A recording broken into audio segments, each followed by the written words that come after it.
The day I gave birth to my only son was the worst day of my life. I didn't know it on that sunny October morning when contractions were pacing 3 minutes apart. I was nervous but excited that we were finally about to cross the finish line. Late in the day, the epidural in full effect, the baby's heart rate crashed a second time. The nurse sprinted in, wielding a razor. "Clear the room!"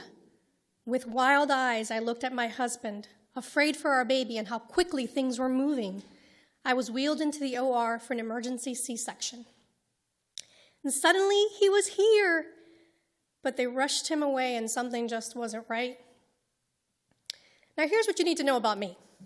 I'm a feisty, type A, Cuban fighter chick, and I'd fought long and hard for this baby. I mean, I even slept with my now ex-husband on demand whenever I was ovulating.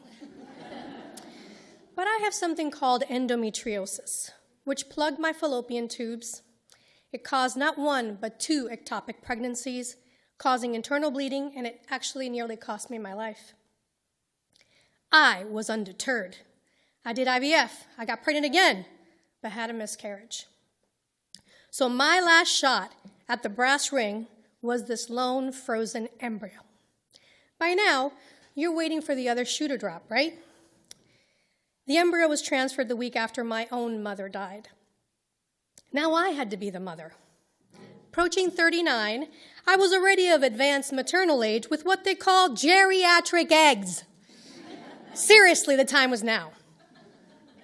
The nurses eyed my IV, I eyed the doctor and my husband outside the recovery room. And through a drugged haze, I made out the expression on my husband's face. And it was pain. "Talk to me, what's happening?" My hopes drowned out the doctor's answer. So I thought, thank God, it's me and not the baby. And then his words came through.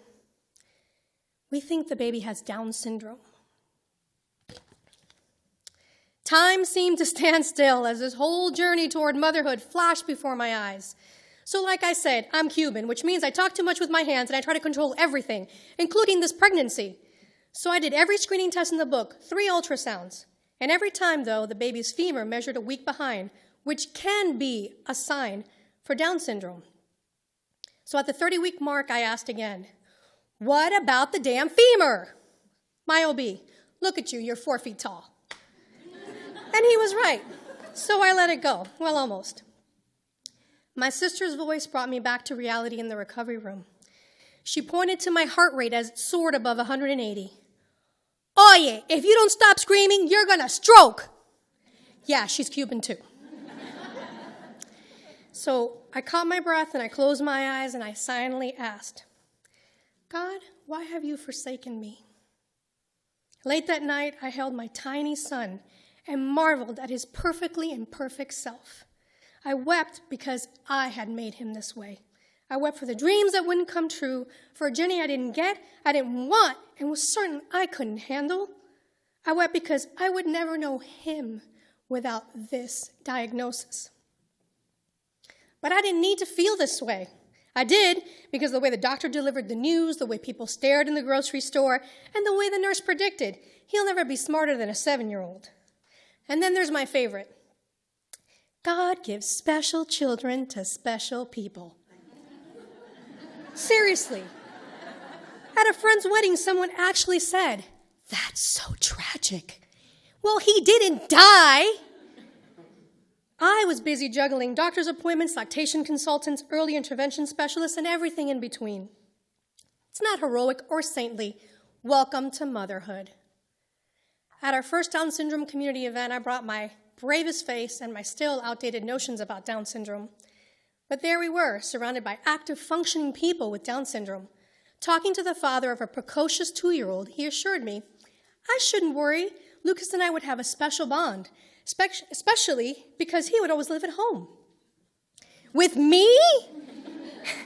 How could I give my child that sentence? I looked down at my sweet boy.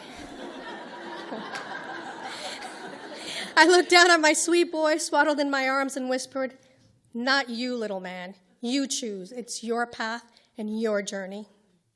In that moment, I was determined Lucas would have opportunities and options. He would decide his own fate. My job was to help get him there. and we were off on a marathon.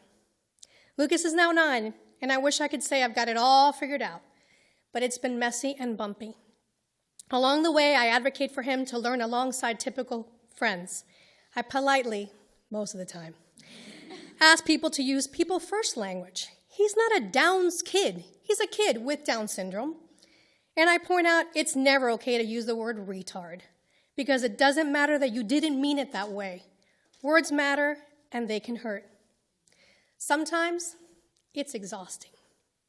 But together, maybe we can make a difference for us all. I wish I could go back to that scared, overwhelmed, distraught new mom. I want to assure her that the boy with the kissable bridge between his almond-shaped eyes will provide immeasurable pride and joy. She will love him fiercely, and in exchange, he'll make her a better person and bring meaningful purpose to her life.